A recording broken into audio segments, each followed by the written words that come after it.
ఈ ఆగమనం చదువుతుంటే స్త్రీ శక్తి మీద కవితలు గుర్తొస్తున్నాయి, కోట్స్ కూడా. ఇక్కడ నాకు వెంటనే గుర్తొచ్చింది, షేర్ చేస్తాను. స్త్రీ తానొక ఒంటరి అక్షరం అనుకుంటారు అందరూ.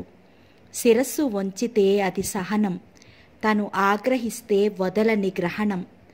ఆమె ప్రేమ పొందటం ఒక వరం, స్త్రీని బాధిస్తే వీడదు జన్మ జన్మలకు తన శాపం. చాలా కరెక్ట్. ఇది అందరూ తెలుసుకుంటే ఎంత బాగుండును. ఎందరో ప్రత్యూషలు, మరెందరో నిర్భయలు. కథలోకి వెళ్ళిపోదాం. జమున గారు, సారీ, మీరేం అనుకోకండి. ఆ షాప్ అతను 50 చీరలకి ఆర్డర్ ఇచ్చి తీరా తీసుకెళ్తే మార్కెట్లో కొత్తగా ఏవో మిల్ శారీస్ వచ్చాయట. అవి బాగా అమ్ముడిపోతున్నాయి, ఇవి కొనటం లేదు అంటూ 2 మాత్రం తీసుకుని మిగతావి వాపస్ ఇచ్చేశాడండి అన్నాడు రమణ. 6 నెలల క్రితం ఈ చీరలని ఎప్పుడూ అమ్మే అతను బాగానే అమ్ముతున్నాయని 50 చీరలకి ఆర్డర్ ఇచ్చాడు. జమున డబ్బు అప్పు చేసి రంగులు పట్టా తెచ్చి ఎంతో శ్రద్ధతో ఓపికగా శ్రమపడి ఆ చీరలను తయారు చేసి ఇచ్చింది. అతను వచ్చే నెల డబ్బిస్తానని అన్నాడు. ఆమె వెళితే మళ్ళీ నెల అన్నాడు. మళ్ళీ నెల వెళితే మీ చీరలు అమ్మలేదయ్యా, అంత కావాలంటే తీసుకెళ్ళిపో అని కసిరాడు. రమణ వచ్చి ఈ మాట చెప్పగానే జమున ఒక 2 నెలల పాటు ఆ షాపుకి డబ్బు కోసం వెళ్ళవద్దంది. తర్వాత వెళితే అసలు ఈ చీరలు ఎవరూ కొనటం లేదు అంటూ వాపసు పంపేశాడు. డబ్బొస్తుందని ఆశగా ఎదురుచూస్తూ అప్పుల వాళ్ళని రేపు ఎల్లుండా అని నచ్చ చెబుతూ తిప్పుతున్న జమునకి ఈ చీరలు అమ్ముడు కాకుండా ఇంటికి తిరిగి రావటం చూసి నడుం విరిగినంత పనయింది. వీటికి అయిన ఖర్చులు బాకీలు తీరలేదు. ఇంట్లో దినదినం ఏదో కొత్త ఖర్చు, డబ్బు రాబడి లేదు. రుక్కమ్మ కూతురికి సీరియస్గా ఉందని ఉత్తరం వచ్చింది. అమ్మగారు, ఎట్లాగైనా సరే ఒక 400 ఇవ్వాలి మీరు. మీ పరిస్థితి నాకు తెలుసు. అయినా మిమ్మల్ని అడగకుండా ఇంకెవరిని అడుగుతాను? ఎన్నాళ్ళ నుంచో మిమ్మల్ని కనిపెట్టుకుని ఉన్నాను. ఇప్పుడు ఇంకోరి దగ్గరికి వెళ్ళినా నాకెవ్వరూ ఇవ్వరు అంది. రుక్కమ్మ చెప్పిన మాట కూడా యథార్థమే. ఇన్నాళ్ల నుంచి తనని కనిపెట్టుకుని తోడుగా నీడుగా ఉంది. ఆమెకు అవసరమైతే ఆదుకోవలసిన బాధ్యత తనదే. జమునకి ఈ డబ్బు పుట్టించడం అనేది తలకి మించిన సమస్యగా ఉంది. ఈ చీరలు అద్దకాలు ఒక్కోసారి ఎంతో ఆశగా అనిపిస్తుంది, మళ్ళీ ఒక్కొక్కసారి చెప్పలేనంత నిస్పృహగా ఉంటుంది. ఎవరి దగ్గరికి వెళ్ళాలి అప్పు కోసం? జమునకి జీవితంలో రాను రాను ఈ ఆర్థిక దుర్భరత్వం కుదిబండలా కృంగతీస్తోంది. అంతలో మనసు నీరసపడుతుంది. ఇది నా వల్ల కాదు, నేను చెయ్యలేను అనిపిస్తుంది. మళ్ళీ అంతలోనే తనను తాను నిభాయించుకుంటుంది. కష్టాలు కలకాలం ఉండవు, కొద్ది రోజులు గడిస్తే తనకిక సుఖమే అంటూ తనకి తానే మనోధైర్యం చెప్పుకుంటుంది.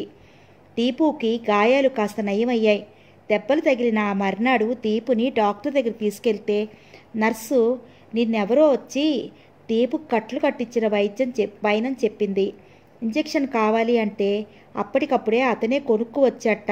అతను ఎక్కడ ఉంటాడో మీకు తెలుసా అంది జమున. తెలీదు, ఆయన మా క్లినిక్కి రావటం అదే మొదటిసారి అంది. జమున డాక్టర్ గారిని కూడా అడిగింది. ఆయన అతనెవరో చెప్పలేకపోయారు. జమునికి అతను ఒక్కసారి కనిపిస్తే బావుండును, కృతజ్ఞతలు తెలియచేయాలి అనుకుంది. జమున ఈరోజు మార్వాడి దగ్గరకు వెళ్ళి డబ్బు అప్పు తీసుకుని వస్తోంది. బస్టాప్ దగ్గరికి నడిచి వస్తున్న జమునకి ఎదురుగా షాపులో నుంచి ఏదో కొనుక్కుని వస్తున్నా అతను కనిపించాడు.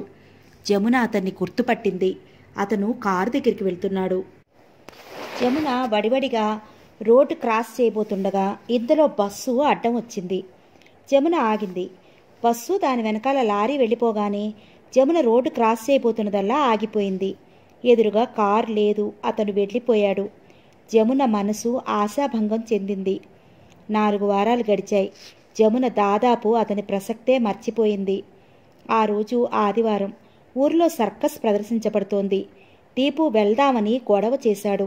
జమున ఓ పట్టాన ఇలాంటి వాటికి బయలుదేరదు. బయటకు వెళ్లాలంటే ఒక్కతే వెళ్ళదు, వెంట రుక్కమ్మ బక్కయ్య ఉండాల్సిందే. 4 వెళ్లాలంటే డబ్బు చాలా అవుతుంది. ఆ ఖర్చు పెడితే ఒక రంగు డబ్బా కొనవచ్చు అనుకుంటుంది.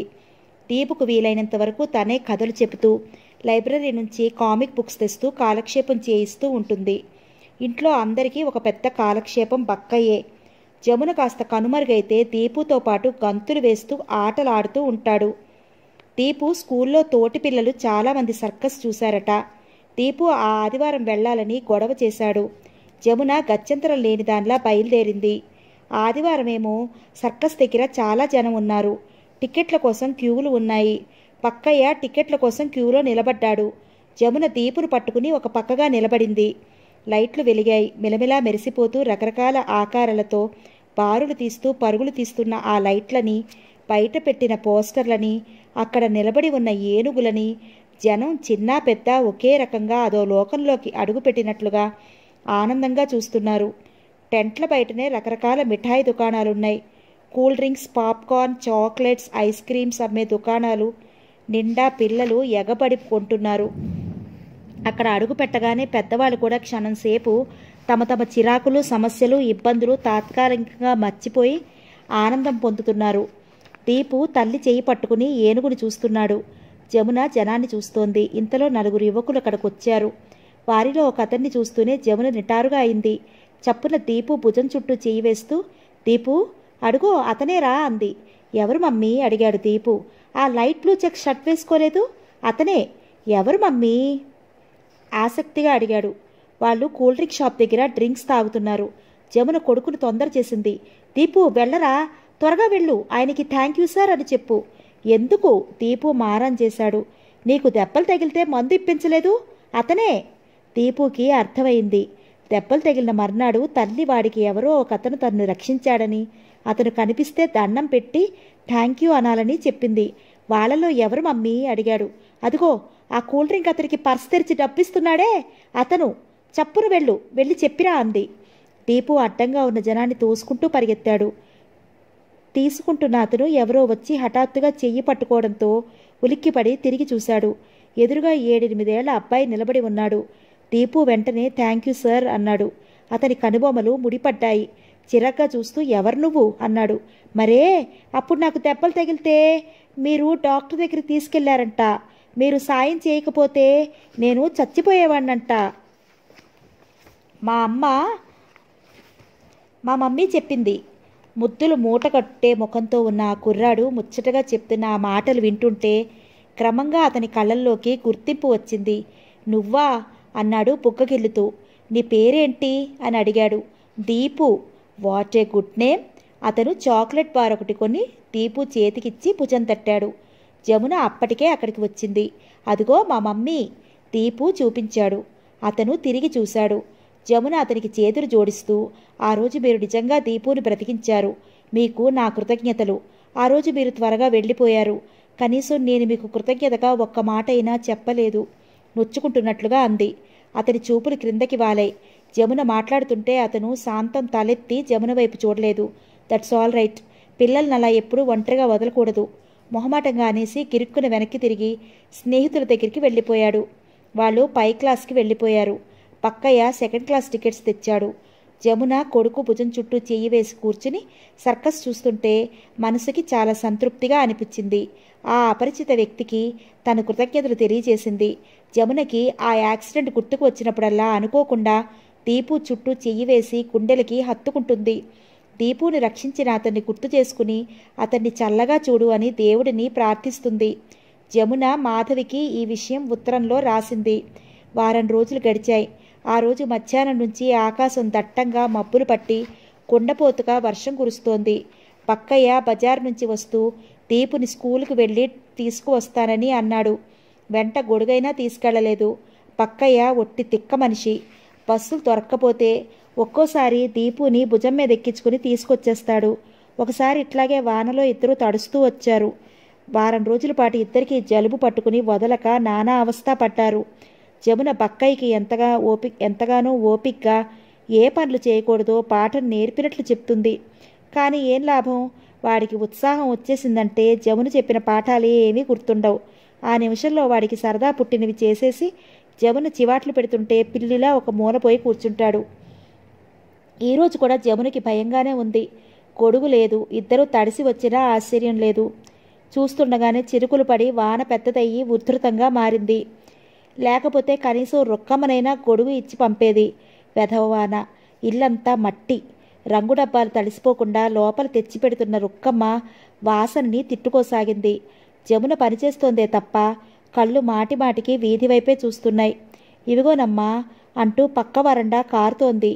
ఆ బట్టలు తడిచిపోతున్నాయి, లోపల పెట్టండి అంటూ రుక్కమ్మ అద్దకం వేయాల్సిన బట్టలు తెచ్చి జమునకిచ్చింది. జమున వాటిని అక్కడున్న చెక్క బీరువా తెరిచి అందులో పెడుతోంది. అప్పటికే ఆ బీరువా అంతా రకరకాల బట్టలతో కిక్కిరిసి ఉంది. జమున బలవంతంగా చేతిలో బట్టల్ని లోపలికి తోస్తుండగా ఇంతలో వాకిట్లో కారు చప్పుడైంది. జమున తిరిగి చూసింది. కారులో దీపుని రక్షించిన అతను కనిపించాడు. కారులో వెనక సీట్లో నుంచి దీపు, పక్కయ్య ఉరికినట్లు దిగారు. దీపు పుస్తకాల బ్యాగ్ తడవకుండా నెత్తిన పెట్టుకుని టాటా చెప్పాడు. అతను కూడా చెయ్యి ఊపాడు. కారు వెళ్ళిపోయింది. దీపు పరుగున వరండాలోకి వచ్చాడు. మమ్మీ, మమ్మీ, ఎక్కడా నువ్వు? ఏంటి దీపు? ఎదురొచ్చింది. మరే మేం బస్ స్టాప్లో నిలబడి బస్ కోసం చూస్తుంటే ఈ అంకుల్ కారులో వస్తూ కనిపించాడు. మమ్మల్ని చూసి ఆపి కారులో ఎక్కించుకుని వచ్చి దించారు. మరి థ్యాంక్స్ చెప్పావా? తువాలు తీసుకొచ్చి కొడుకు తల తుడుస్తూ అంది. అరే మర్చిపోయాను. మనకి ఎవరైనా సాయం చేస్తే థ్యాంక్ యూ అనాలని నేను చెప్పలేదు. చెప్పావు. దీపు తల ఊపాడు పిక్కమొహంతో చూస్తూ. సారీ మమ్మీ, ఈసారి కనిపిస్తే తప్పకుండా చెప్తాను అన్నాడు. జమున కొడుక్కి బట్టలు మార్చింది. రాత్రి అయింది. దీపు చేత హోంవర్క్ చేయించి అన్నం తినిపించింది. జమున తలుపులు వేసి వస్తుంటే దీపు తండ్రి ఫోటో దగ్గర నిలబడి గుడ్ నైట్ డాడీ అని చెప్తున్నాడు. జమున ఒక క్షణం అలా చెబుతున్న కొడుకుని కళ్ళారా చూసుకుంది. వెనక నుంచి వచ్చి అమాంతంగా ఎత్తుకుని ముద్దు పెట్టుకుంది. తీసుకువచ్చి మంచం మీద పడుకోబెట్టింది. దీపు తల్లి మెడ చుట్టూ చేతులు పెనవేశాడు. మమ్మీ, డాడీ ఎప్పుడొస్తాడు అడిగాడు. ఆ అడగటంలో ఎంతో ఎదురు చూస్తున్న కుతూహలం ఉంది. చెప్పానుగా, యుద్ధం జరుగుతుందిగా, అయిపోగానే వస్తారు. దీపు కళ్ళు ఆలోచనగా భయంగా చూశాయి. మమ్మీ, యుద్ధం జరుగుతుంటే తుపాకీలు పేలుస్తారని చెప్పావుగా. డాడీ విమానంలో గాల్లో ఎగురుతారని అన్నావుగా. మరి వాళ్ళు డాడీ విమానం కాల్చేస్తే? కాల్చలేరు. ఎందుకని? డాడీకి విమానం నడపటం బాగా వచ్చుగా, అందుకని. బాగా వచ్చా? చాలా బాగొచ్చు. దీపు కళ్ళు ఆనందంతో మెరిశాయి. డాడీ వస్తే నన్ను విమానంలో తీసుకెళ్తాడా? అబ్బా, ఎంతో బాగుంటుంది కదూ. దీపు పట్టరాని సంతోషంతో తల్లి మెడని కౌగిలించుకున్నాడు. అవును, డాడీ వస్తే చాలా బాగుంటుంది దీపు. జమున కొడుకు క్రాఫ్ట్ని ముద్దు పెట్టుకుంటూ అంది. జమున చెంప కొడుకు తల మీద రాసుకుంటోంది. చాలా బాగుంటుందిరా, తనకి తాను చెప్పుకుంటున్నట్లుగా అంది. జమున కంఠం గద్గదికమైంది. కళ్ళల్లో నుండి నీళ్లు పొర్లి వచ్చేశాయి. దీపు నిద్రపోయాడు. జమున వాడి తల మీద చేయి వేసి పడుకుంది. కొడుకు దగ్గరగా ఉన్న ఈ అనుభూతిని అనుభవిస్తుంటే జమునకి తను పగలు పడిన బాధ, ఆర్థిక సమస్యలు తృణప్రాయంగా అనిపించసాగాయి. తనకి కొడుకు ఉన్నాడు. ఈ సంతోషం ముందు ఆ బాధలు ఏపాటివి? వాటిని ప్రయత్నిస్తే, కృషి చేస్తే జయించవచ్చు. దీపు నిద్రలో కలవరిస్తున్నాడు. మమ్మీ, అడుగో డాడీ వచ్చేశాడు, అడుగో ప్లేన్. జమున కొడుకుని కదిపి ప్రక్కకు తిప్పి పడుకోబెట్టింది. డాడీ కోసం దీపు ఎంత కలవరిస్తున్నాడు. జమున నిట్టూర్చింది. జమునకి మాధవ్ దగ్గర నుంచి ఉత్తరం వచ్చింది. అందులో తనకి కావలసిన చీరల జాబితా రాసి అవి పార్సల్ చేసి మా మరిదింట్లో ఇచ్చేయి, అతను 28న ఢిల్లీ వస్తున్నాడు అని రాసింది. రుక్కమ్మకి ఒంట్లో బాగాలేదు. సైకిల్ మీద చీరల దుకాణానికి ఇచ్చే కుర్రాడు వాసు రాలేదు. 28వ తారీఖు రేపే. జమున చేతిలో తీరని పని ఉన్నా అది ఆపు చేసి పార్సల్ తీసుకుని తనే బయలుదేరింది. చీరలు పంపకపోతే మాధవి తిడుతుంది. జమున అడ్రస్ వెతుక్కుంటూ వెళ్ళింది. బషీర్బాగ్లో అపార్ట్మెంట్స్, 3వ అంతస్తులో 288 నంబరు. జమున పార్సిల్ పట్టుకుని లిఫ్ట్లో పైకెళ్ళింది. ఆ నంబరు ఉన్న గుమ్మం దగ్గర నిలబడి కాలింగ్ బెల్ నొక్కింది. తలుపు తెరుచుకుంది. నౌకర్ కుర్రాడు ఎవరు కావాలి అని అడిగాడు. జమున అడ్రస్లో పేరు చూస్తూ ప్రసన్న కుమార్ అంది. రండి లోపలికి అన్నాడు. జమున లోపలికి వచ్చింది. డ్రాయింగ్ రూమ్ పెద్దగా ఉంది. అక్కడ సోఫాలు, కుర్చీలు మినహా ఇంకే అలంకరణ సామగ్రి లేదు. ఆ పెద్ద గదిలో ఏదో లోటు కనిపిస్తోంది. దానికి ఉండాల్సిన స్ఫూర్తి లేదు, అందం లేదు. కూర్చోండి, ఇప్పుడే వస్తారు, కుర్రాడు చెప్పి వెళ్ళాడు. జమున కూర్చుంది. ఆ ప్రక్కన యాస్ట్రే నిండా సిగరెట్ల బూడిద నిండి ఉంది. 1-2 పీకలు అక్కడ చెల్లాచెదురుగా పడి ఉన్నాయి. క్రింద పేపరు, పుస్తకాలు నిర్లక్ష్యంగా పడేసి ఉన్నాయి. సోఫా సెట్ మధ్య వేసిన ఖరీదైన కార్పెట్ సిగరెట్ పడి కాలినట్లు అక్కడక్కడ బెజ్జాలతో ఉంది. జమున కూర్చుని గదిలో చూస్తోంది. ఈ గదిలో ఏదో వెలితి, ఒంటరితనం కొట్టొచ్చినట్లు కనిపిస్తున్నాయి. లోపల నుంచి ఒక వ్యక్తి నౌకరు కుర్రాడికి 6 గంటలకల్లా నేను వెళ్ళాలి, రాత్రికి తిరిగి రాను, రేపు ఊరు వెళ్ళిపోతానని చెప్పు, నా బట్టలు డ్రై క్లీనింగ్ నుంచి వచ్చాయేమో చూడు అని పురమాయిస్తూ వచ్చాడు. ఇంతలో ఫోన్ మోగింది. అతన్ని చూడగానే జమున సంభ్రమంగా లేచి నిలబడింది. అతనెవరో కాదు, దీపుని రక్షించినతనే. అతను జమునుని చూడనే లేదు. ఫోన్ మోగగానే అటు వెళ్ళాడు. ప్రసన్న హియర్.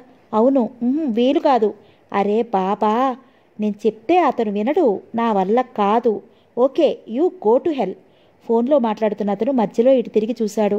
అక్కడ నిలబడి ఉన్న జమునుని చూసగానే నివ్వెరపోయాడు. ఓకే, నేను వచ్చి మాట్లాడతాను అతను చెప్పి ఫోన్ పెట్టేశాడు. అతడు జమునని ముడిపడిన కనుబొమ్మలతో ప్రశ్నార్థకంగా చూస్తున్నాడు. నేను జమున తడబడుతూ చేతిలో ఉన్న పార్సల్ చూపించింది. ఏంటది? చీరలు. మాధవి ఢిల్లీ నుంచి ఉత్తరం రాసింది. ఈ పార్సల్ మీకు ఇమ్మని రాసింది.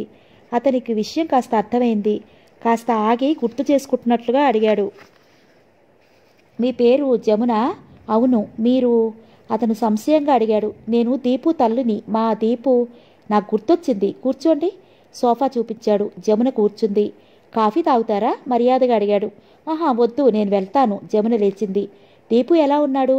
బాగున్నాడు. He's a nice boy. వయసుకి మించిన గ్రహింపు జ్ఞానం ఉంది. జమునకి కొడుకును గురించిన ప్రశంస చాలా ఆనందం కలిగించింది. అవును అన్నట్లు గర్వంగా తలూపింది. నేను ఇవి తీసుకెళ్లి మా వదినికి ఇవ్వాలి, అంతే కదా? అంతే. అతను గుర్తుకు వచ్చినట్లుగా, అవును, క్రిందటిసారి రాసిన ఉత్తరంలో మీ దగ్గరికి వెళ్ళి కలెక్ట్ చేసుకుని మా బాబాయ్తో పంపమని రాసింది. నేను మర్చిపోయాను. వస్తాను. జమున గుమ్మం దగ్గరికి నడిచింది. అతను 2 అడుగులు వేసి వెంట వచ్చాడు. వస్తాను. జమున చేతులు జోడించింది. అతను చెయ్యెత్తి వీడుకోలు చెప్పాడు. ఆ చెయ్యెత్తటం చాలా అలవాటు అయిన పనిలా అప్రయత్నంగా వచ్చినట్లుంది. జమున గుమ్మం దాటక ముందే ఒక అతను హలో ప్రసన్న అంటూ వచ్చాడు. అతను జమునను చూడగానే ఆగిపోయాడు. జమున గుమ్మం దాటి వెళ్తుంటే తల తిప్పి ఆమె కనుమరుగయ్యేంత వరకు చూశాడు. తర్వాత ఆశ్చర్యంగా ప్రసన్న వైపు తిరుగుతూ, వాట్, ప్రసన్న ఇంట్లోంచి ఒక అమ్మాయి వెళ్ళటమా? ఇంకేదో జోకి అనబోయాడు. షటప్, ప్రసన్న కసిరినట్లుగా అన్నాడు. కొద్దిసేపు అయిన తర్వాత జమున అపార్ట్మెంట్స్ ఆవరణ దాటి బయటికి వచ్చి బస్టాప్లో బస్ కోసం ఎదురు చూస్తూ నిలబడింది.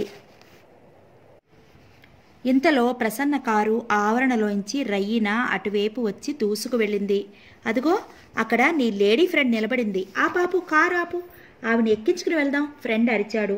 నోర్ముయ్, ఆవిడ నా ఫ్రెండ్ ఏం కాదు, నేను కారులో ఎక్కించేసుకోవాల్సిన పనేం లేదు అన్నాడు ప్రసన్న. కారు ముందుకు దూసుకు వచ్చేసింది. జమున ఆ రాత్రి కూర్చుని మాధవికి ఉత్తరం రాసింది. మధు, చీరల ప్యాకెట్ ఇవ్వటానికి వెళ్ళాను. ఇంతకీ మీ మరిదెవరో తెలుసా? మా దీపుని రక్షించినతనే. నా నోట్లోంచి మాట రాలేదంటే నమ్ము. నాకిప్పుడు చాలా సంతోషంగా ఉంది. ఎందుకంటే ఆ వ్యక్తి ఎవరో కాదు, మా మాధవికి మరిదే. ఇంకెప్పుడైనా కనిపిస్తే మరోసారి మనస్ఫూర్తిగా కృతజ్ఞతలు చెప్పుకుంటాను. ఏంటో మధు, ఈ మధ్య నా మనసు మరీ బేలగా అయిపోతోంది. ఎవరైనా కాస్త సాయం చేస్తే నా కళ్ళల్లోకి నీళ్లు వచ్చేస్తున్నాయి. ఈ 5-6 ఏళ్ళు నేను చాలా కష్టపడి ఉంటాను. నేను డస్సిపోయాను అనిపిస్తోంది. నా ఈ కష్టాలకి విముక్తి ఎప్పుడో కదూ. దీపు కులాసాగా ఉన్నాడు. ఆశ ఎలా ఉంది? నీ విశేషాలేంటి? మీ ఆయన దగ్గర నుంచి కొత్త బహుమతులు ఏం కొట్టేశావు? మధు, మనిషి ఏం కోరుకుంటాడో అది దొరకాలి. అప్పుడు కానీ తృప్తి ఆనందంతో జీవితం పరిపూర్ణంగా బతుకుతున్నట్లు అనిపించదు. మనిషి కోరుకున్నది జరగకుండా మనసులో నిరాశ నిస్పృహ అనే వెలితి ఎప్పుడైతే ఉంటుందో అప్పుడు జీవితం జీవిస్తున్నట్లు కాకుండా రోజులు వెల్లదీస్తున్నట్లుగా ఉంటుంది. మనలో 190 మందికి జీవితం జీవిస్తున్నట్లుగా కాకుండా బ్రతుకులు వెల్లదీస్తున్నట్లే ఉంటారనుకుంటా. ప్రతి వారికి ఏదో ఒక కొరత, మనసులో దేనికో దాని గురించి నైరాస్యం. నేను కులాసాగానే ఉన్నాను. జవాబు రాయి, నీ జమున. మాధవి దగ్గర నుంచి వారం రోజుల తర్వాత జవాబు వచ్చింది. డియర్ జమి, నీ ఉత్తరం అందింది. అదే రోజున ప్రసన్న కూడా వచ్చి చీరల ప్యాకెట్ ఇచ్చాడు. రంగులు అంచులు బ్రహ్మాండంగా ఉన్నాయి. నీ చీరలు ఎందుకు అమ్మవో నాకు తెలియదు. ప్రసన్న కూర్చుని ఉండగా అప్పుడే నీ ఉత్తరం వచ్చింది. ప్రసన్నకి నువ్వు రాసిన వాక్యాలు చదివి వినిపించాను. తను చాలా ఇబ్బందిగా చూశాడు. దీపుని రక్షించటంలో తను అంత మరీ పెద్ద ఘనకార్యం ఏమీ చెయ్యలేదని, తన స్థానంలో ఉన్న ఎవరైనా ఆ పని చేస్తారని అన్నాడు. అతనికి ఈ కృతజ్ఞతల వ్యవహారం అంటే చాలా చిరాకు. నువ్వు ఇక నుంచి పొరపాటుగా కూడా అతను కనిపించినప్పుడు ఈ విషయం ఎత్తకు. నన్ను అడిగితే నువ్వు మా ప్రసన్నకి కృతజ్ఞతలు చూపించాల్సిందే. మా పినమామగారు చెప్పారుగా, ఆ రోజు మీ దీపుని డాక్టర్ దగ్గర తీసుకెళ్ళి కుట్లు వేయించి ఇంజెక్షన్ ఏదో దొరక్కపోతే దానికోసం తిరిగి మీ ఇంటికి వచ్చి నీకు దీపుని అప్పచెప్పి వెళ్ళేసరికి అతను ఏం పోగొట్టుకున్నాడో తెలుసా? 10 లక్షల కాంట్రాక్ట్. ఆ టైంకి వెళ్ళలేకపోయాడు. ఆ యజమానికి టైం డిసిప్లిన్ చాలా ఉంది. ఆలస్యంగా వెళ్ళిన ప్రసన్నని కాంట్రాక్ట్ తీసుకోవటానికే టైం రాకుండా అశ్రద్ధ చేసిన వాడివి ఇక బిల్డింగ్ అన్న ప్రకారం ఎలా ఇస్తావు? నాకు టైం అంటే టైమే.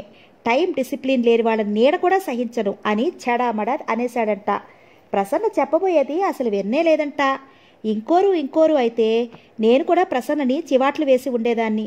కానీ అతను రక్షించింది దీపుని కదా, అందుకని నేను ఏమీ అనలేకపోయాను. జమున, మా ప్రసన్నది ఒక భయంకరమైన విషాదకరమైన జీవితం. అతను రాత్రి అయిందంటే ఇక మనిషి కాడు. తాగుడు మత్తులో ఉంటాడు. అప్పుడు ఒక క్రూర మృగంలా ప్రవర్తిస్తాడు. రాత్రి 9, 10 దాటితే అతని స్నేహితులు కూడా అతని దగ్గర ఉండరు. ప్రసన్నలో 2 వ్యక్తులున్నారు.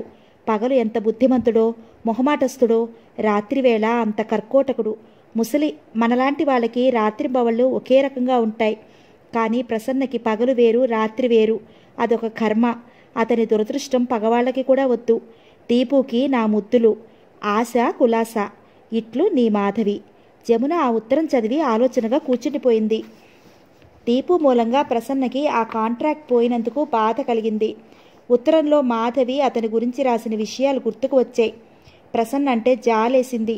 ఈ ప్రపంచంలో ఒక్కొక్కరికి ఒక్కొక్క రకమైన దురదృష్టం. జమున ఆ ఉత్తరం మడిచి చింపేసింది. అతని ప్రసక్తి కూడా ఇక అక్కడికి సరి అన్నట్లు ఆ ముక్కలు అవతల పారేసింది. దీపు అక్కడికి వచ్చాడు. ఎవరిది మమ్మీ ఉత్తరం చింపావు? డాడీ రాసిందా? ఆ ముక్కలు ఏరుకుంటూ అడిగాడు. కాదు దీపు, వాటిని వదిలే అంది. నేను వదలను. మనకి ఉత్తరం రాసేది డాడీయేగా అంటూ వాటిని ఒక్కో ముక్క ఏరసాగాడు. జమున నిస్సహాయంగా చూసింది. ఆ రోజున జమున బజారు నుంచి రంగులు కొనుక్కుని ఇంటికి వచ్చేసరికి అతను ఇంట్లో కూర్చుని దీపుతో కబుర్లు చెప్తున్నాడు. జమునను చూడగానే లేచి నమస్కరించాడు. జేబులో నుంచి డబ్బు తీసి జమునికి ఇస్తూ మాధవి ఇమ్మంది అంటూ అందించాడు. ఇంకో కాగితం తీసిస్తూ వాళ్ళ ఫ్రెండ్స్కి ఈ డిజైన్ కల చీరలు కావాలంట అని చెప్పాడు. బాగున్నారా? జమున ఆ కాగితం తీసుకుంటూ పలకరింపుగా అడిగింది. అతను తల ఊపాడు. వస్తాను దీపుని దించుతూ అన్నాడు. ఒక్క నిమిషం కూర్చోండి, టీ తాగి వెళ్దురు గాని అంది. వద్దు మొహమాటంగా అన్నాడు. కాదు, మీరు తాగి వెళ్లాల్సిందే. మీరు మా దీపుకి అంత సాయం చేశారు. నేను మీకు కనీసం ఒక కప్పు కాఫీ అయినా ఇవ్వలేదు. కూర్చోండి, ఆలస్యం చేయను, క్షణంలో తెస్తాను అనేసి లోపలికి వెళ్ళింది.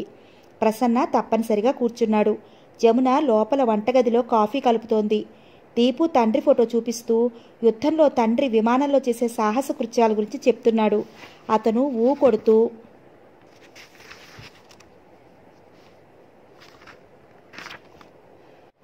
వింటున్నాడు. బక్కయ్య బయట ఆరేసిన అద్దకం చీరలు మడత పెడుతున్నాడు. జమున కాఫీ తెచ్చింది. ప్రసన్న కాఫీ తీసుకుంటూ, నా ఫ్రెండ్ ఒకతను బార్డర్స్లో ఉన్నాడు. అతను కూడా మేజరే. మీ వారు? ఆయన పనిచేసే ప్రదేశం నాకు సరిగ్గా తెలియదు. మాధవి కబుర్లు చెప్పండి అంది మాట మారుస్తూ. అతను మాధవి సంగతులు చెప్పాడు. 10 నిమిషాల తర్వాత అతను దీపుని దించి వెళ్తానని లేచాడు. జమున కొడుకు చేయి పట్టుకుని గేటు వరకు వచ్చి అతనికి వీడ్కోలు ఇచ్చింది. దీపు ప్రసన్న ఒకరికొకరు టాటా చెప్పుకున్నారు. తర్వాత ఒక రోజున దీపు స్కూల్ నుంచి ఇంటికి రాగానే చాక్లెట్ బార్లు ఇచ్చాడు. అవి ఎక్కడివి అంది జమున. కొత్తంకులు ఇచ్చారు. కొత్తంకులు ఎవరు? అతనే. నాకు దెబ్బలు తగిలితే మందిప్పించలేదు. నేను స్కూల్ నుంచి వస్తుంటే కనిపించారు. నన్ను ఎత్తుకుని వెళ్ళి చాక్లెట్లు కొనిచ్చి బాగా చదువుతున్నావా అని అడిగారు. అలా ఇవ్వగానే తీసేసుకోవటమేనా? వద్దు అని చెప్పాలి కసిరినట్లుగా అంది. దీపు పుంగమూతి పెట్టాడు. నువ్వేగా చెప్పావు ఆ అంకుల్కి చాలా కృతజ్ఞతగా ఉండాలని అన్నాడు దీపు. ఆహా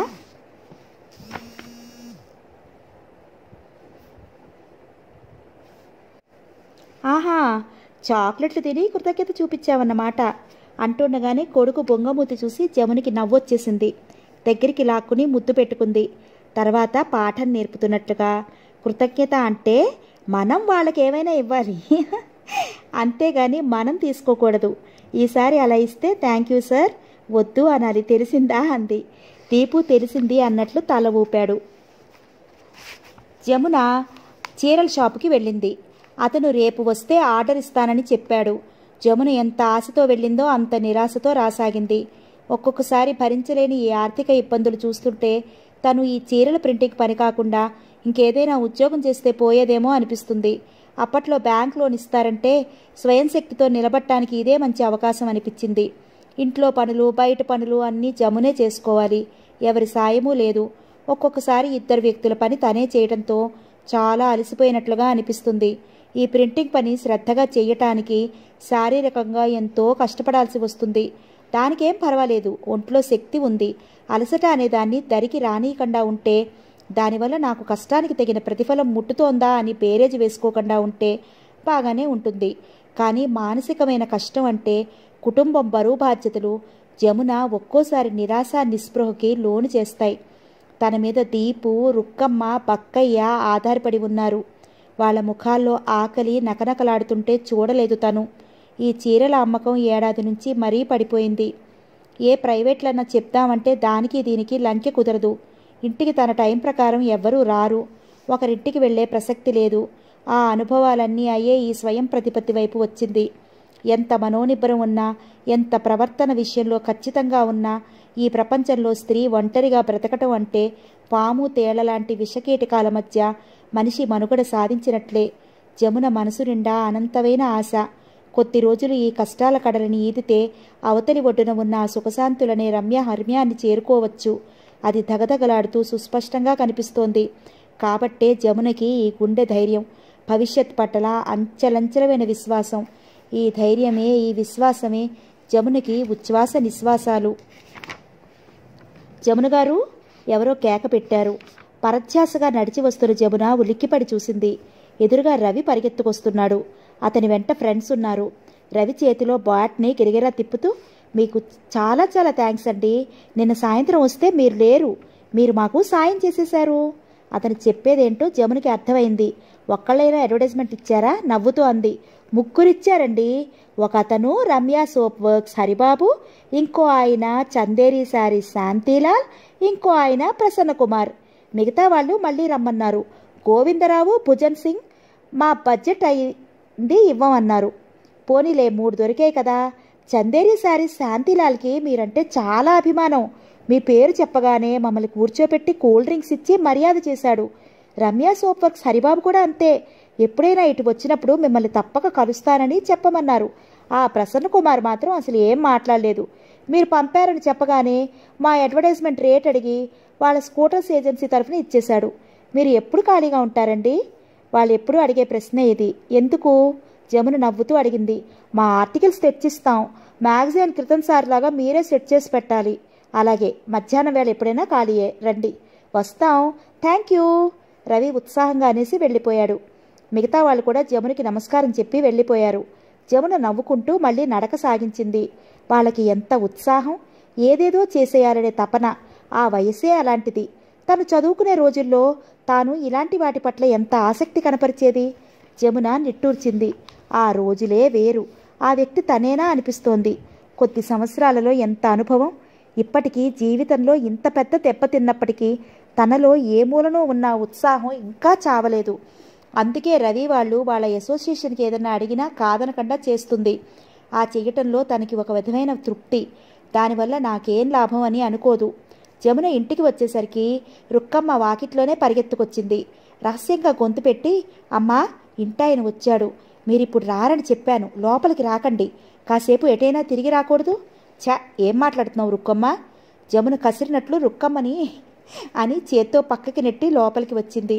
వాకిట్లో వరండాలో స్తంభానికి ఆనుకుని నిలబడి చుట్ట కాలుస్తున్న ఒక నడివయసు ఆయన చూడగానే చిరునవ్వుతో, నమస్కారం బాబాయ్ గారు, ఎంతసేపు అయింది వచ్చి అంది.